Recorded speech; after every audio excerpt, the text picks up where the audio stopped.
अवध के घर में आज सुबह से ही बहुत चहलकदमी थी। अवध और अवध की पत्नी दोनों बहुत ज्यादा खुश थे क्योंकि अवध को एक बेटी थी जिसका नाम निधि था। निधि की उम्र बहुत ज्यादा 25-26 साल हो चुकी थी क्योंकि गांव के रीत रिवाज के हिसाब से अवध के गांव में जो लड़कियां 18-19 साल की होती थी उनकी शादी कर दी जाती थी। उसके लिहाज से अवध की बिटिया निधि की शादी अभी तक हो जानी थी, लेकिन निधि देखने में बहुत ज्यादा सांवली थी। उसके दांत आगे निकले थे, शरीर पूरा थुलथुल सा मोटा सा उसका पूरा बदन था। जो भी उसे देखने आता था वो तुरंत ही देखते ही उस लड़की को शादी ना करने की सलाह देता था और अवध इससे बहुत परेशान था। लेकिन इस बार अवध ने जहां पे अपनी बिटिया की शादी देखी थी वहां पर कोई उसकी रिश्तेदारी लगती थी, यानी कि आपस की बात थी। इसलिए इस बार अवध भी बिल्कुल निश्चिंत था कि अब की बार जो लड़के वाले मेरी बिटिया को देखने आ रहे हैं वो इस रिश्ते को पक्का कर लेंगे और मेरी बेटी की भी शादी हो जाएगी। और गांव और पास पड़ोस मोहल्ले वाले लोग जो बार बार ताना दे रहे हैं कि तुम्हारी बिटिया की शादी नहीं हो रही है, वो बहुत कुरूप है, दिखने में बहुत बदरूप है, वो की शादी कहीं नहीं हो पाएगी, मेरा भी रोज रोज के इस समस्या से समाधान हो जाएगा, मैं भी इससे मेरा बेड़ा पार लग जाएगा। लेकिन दोस्तों आखिर में कुछ ऐसा हुआ जिसे सुनने के बाद आपकी अंतर आत्मा से एक बार आप रोने लगेंगे और भावुक हो जाएंगे। आज की कहानी जो है वो बहुत ही भावुक करने वाली है। कहानी में मैं आगे बढ़ूंगा, पर कहानी में आगे बढ़ने से पहले आपसे मैं छोटा सा विनम्र अनुरोध करना चाहता हूं कि दोस्तों अगर अभी तक आपने चैनल को सब्सक्राइब नहीं किया है तो मेरी मेहनताना के तौर पर बस आपसे यही हाथ जोड़कर मेरा विनम्र अनुरोध है कि आप चैनल को सब्सक्राइब कर लीजिएगा, क्योंकि मैं इस चैनल पर आपके लिए ऐसी दिल को छू लेने वाली तमाम सामाजिक कहानियां लाता रहता हूं।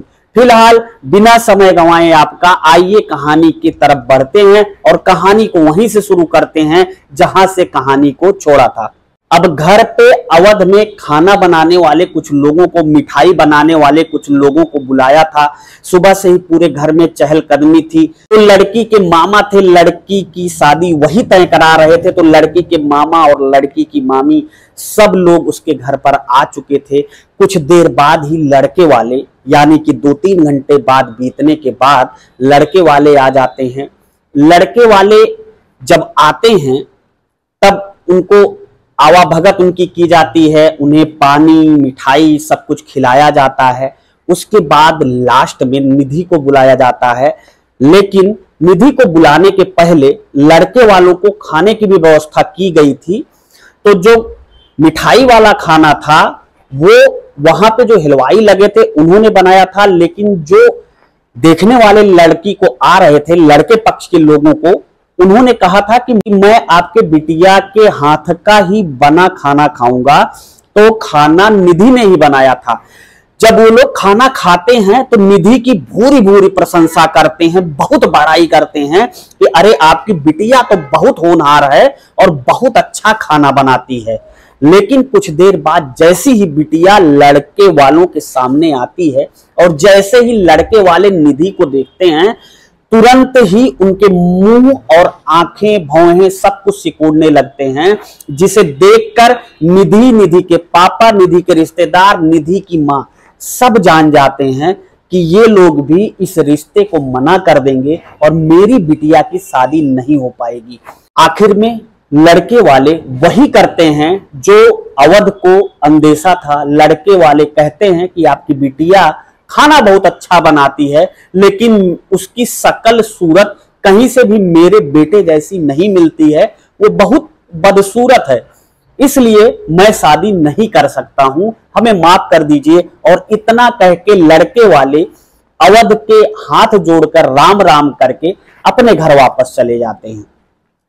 अब जब सारे रिश्तेदार घर से चले जाते हैं तो अवध अपनी बिटिया को बुलाता है और अपनी पत्नी के सामने, यानी कि अपनी बिटिया निधि के मां के सामने ही अपनी बिटिया को भला बुरा कहता है कहता है कि कलमुही तुम पैदा होते ही क्यों नहीं मर गई, तुमने पूरा हैरान करके रख दिया है।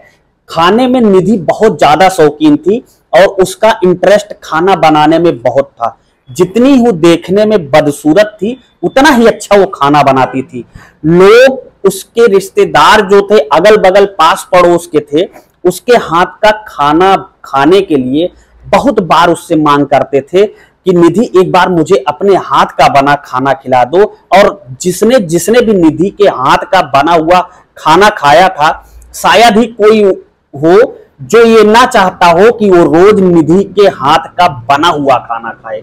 अब जब पिताजी बिटिया को बहुत ज्यादा गुस्सा करते हैं, कोसते हैं, उसके बाद बिटिया चुप मार के रोते हुए अपने कमरे में चली जाती है और रोते रोते निधि अपने बेड पर सो जाती है, ये सोचते सोचते कि आखिर वो काली है, वो कुरूप है, उसका शरीर भरा हुआ है, बड़ा है, मोटी है, तो उसकी क्या गलती है। ये तो भगवान की देन है। भगवान जैसा जिसको चाहता है, काला, सफेद, गोरा, जिसको जैसा चाहता है वो परमात्मा बनाता है।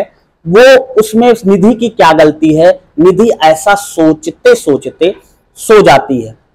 अगले दिन सुबह उठती है, सुबह सुबह ही उसकी माँ उसे भला बुरा कहती है।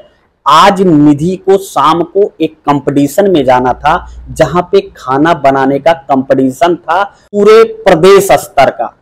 निधि शाम को करीब 6-7 बजे अपनी माँ से बताकर उस खाने के कंपटीशन में चली जाती है। और कुछ देर बाद, यानी कि 2-3 घंटे बाद, जब उस कंपटीशन से आती है वापस लौटकर, तो उसकी माँ देखती है कि उसके हाथ में एक कागज का थैला है, एक लिफाफा है। वो लिफाफा अपने साथ ली हुई थी और बहुत खुशी थी, खाने में बहुत ज्यादा तेज थी। तो आते ही माँ से पूछती है कि माँ तुमने खाना बनाया है, कुछ खाना रखा हुआ है। माँ मुझे बहुत तेज भूख लगी है, वहां पे मैंने इतना अच्छा खाना बनाया था कि थोड़ा सा भी मेरे खाने के लिए नहीं बचा, मुझे बहुत ज्यादा भूख लगी है। माँ अगर थोड़ा सा खाना हो तो मुझे दे दो।